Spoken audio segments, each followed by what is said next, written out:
j'ai décidé d'arrêter les formations car j'ai lu dans les réseaux sociaux que les formations de yoga ne servent à rien. Et c'est vrai que soit l'anatomie, que la physiologie, que l'adaptation des postures, c'est vrai que la respiration, les parties énergétiques, la bibliographie, les évaluations, le travail en groupe, le travail sur les croyances, l'histoire, la philosophie, les aspects professionnels, tout ça, ça ne sert à rien, spécialement quand on a une mentalité fermée et qu'on n'a pas la mentalité du débutant, de l'apprenti.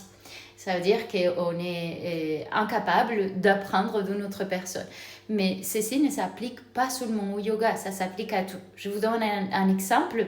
Là, ça fait plusieurs années que j'ai fait un potager. Ce n'est pas la première fois, mais c'est la première fois que j'ai autant de terre et que je l'ai fait dans cette région-là. Et vous savez quoi? En fait, il me faut me former parce que je plante, mais je n'obtiens pas ce que je voudrais. Il y a beaucoup de plantes qui meurent. Il y a des, je pense, mauvaises combinaisons de plantes. Le sol n'est pas totalement préparé et il est dur. Et j'ai découvert qu'il me faut du coup ajouter de la matière organique, notamment du compost et certains types de minéraux qui vont aider mes plantes. Également, j'ai appris aussi que certaines plantes, je ne devrais pas les planter en terre. Je devrais plutôt d'abord les planter en pot et renforcer leurs racines.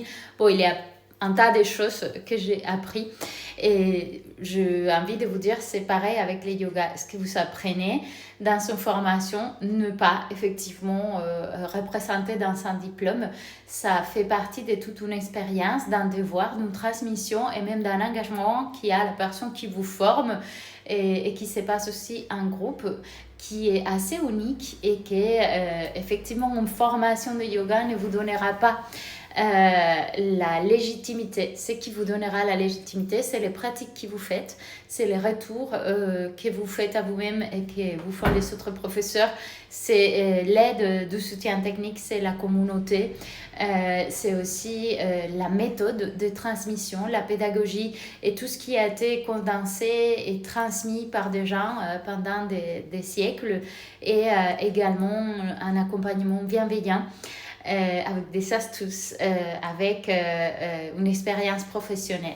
Et c'est tout ça que j'ai transmis dans mes formations et c'est pour ça que je l'ai fait avec tout mon cœur, avec toute mon expérience, aussi avec toute mon exigence, parfois ma discipline, car c'est un art de vivre, ce n'est pas seulement une formation.